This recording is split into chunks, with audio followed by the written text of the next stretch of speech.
Hey guys, Travis here. I just got this amp today, and I wanted to do kind of a little review of it.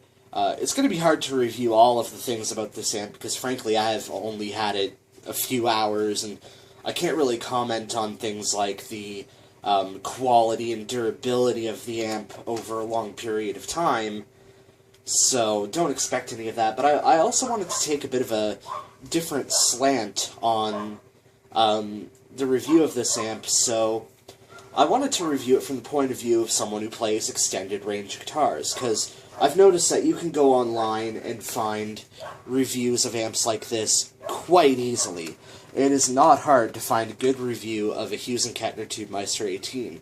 What is hard is finding a good review of just about any amp these days with an 8-string guitar. So for this example, I'm playing an Ibanez 8-string with a Seymour Duncan Nazgul pickup in the bridge. The model's just an Indonesian RG8. Nothing particularly special. So I'm going to start by giving you just kind of a quick rundown of some of the tones. And the first thing I'm going to start with is the clean sound. So right now I'm on the clean channel. My gain is just past halfway, and the master is about the 9 o'clock position. So I'm going to take it off standby and just play you a couple chords.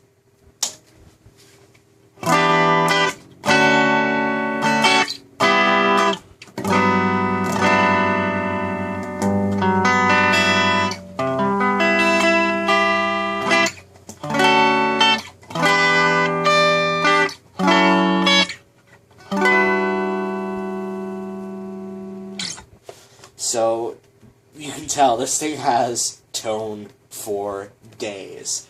I'm not really a slap guitar player like Tosin Abasi, but if you're looking for that kind of sound,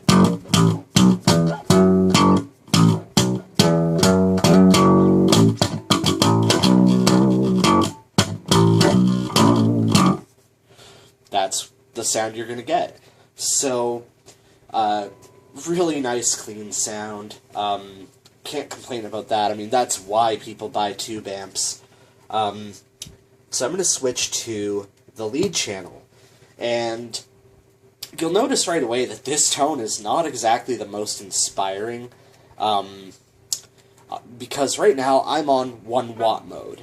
So this amp has 3 different modes. You can select them through the power soak on the back, and well, it's actually 4 modes. There's the 18-watt mode, because this is an 18-watt head.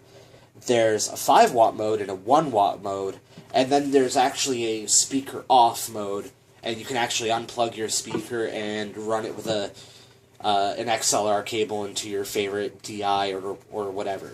So right now I'm in 1-watt mode because I'm in a little bedroom and I'm too scared to turn this up all the way. So using the low strings on an 8-string guitar, you notice this doesn't really cut the mustard.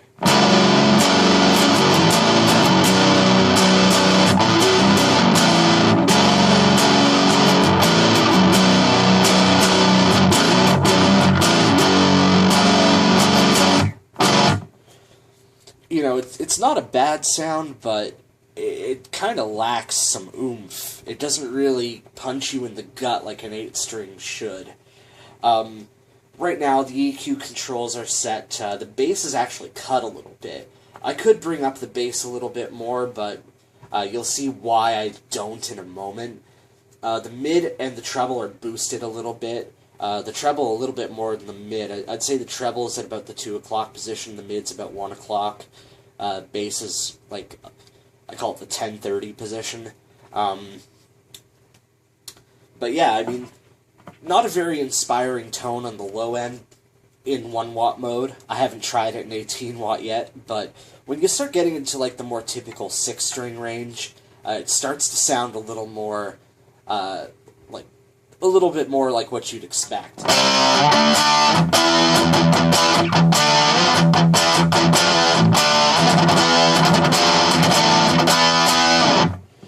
You know, a little kind of classic metal. So, one of the best features about this amp, but I think the one that's really going to sell this to the extended range guitar crowd, is the lead boost. So it's kind of like having a built-in overdrive effect on your amp. So we engage that, and you're going to notice a difference right away with the tone.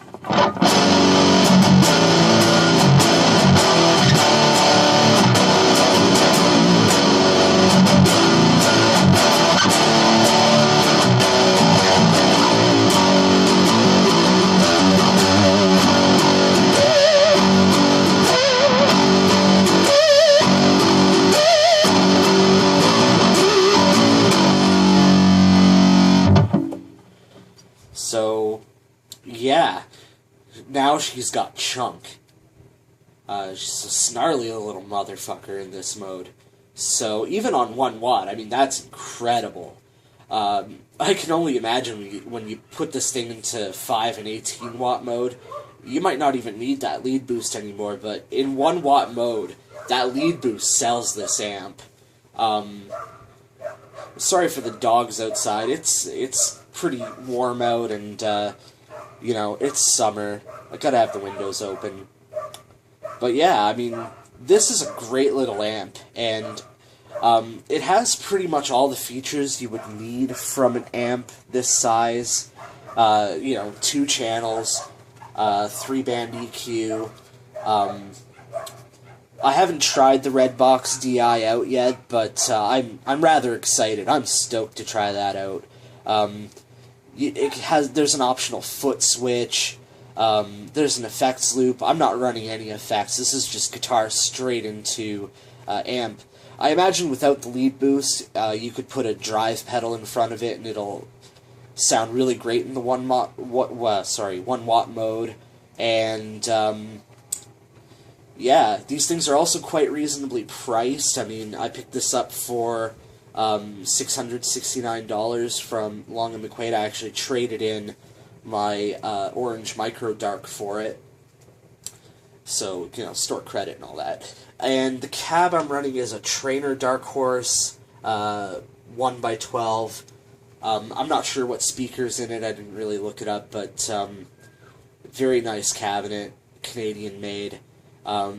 Yeah, so absolutely incredible amp. If you're playing an 8-string and you're in the market for just a really good tube amp that you can play in your bedroom and not annoy everybody around you, but that still has the power to get you through a gig, or a rehearsal or a jam session, this is absolutely probably one of the best amps I've ever heard. And yeah, that's it for that. Thanks for watching, and hope to see you guys soon.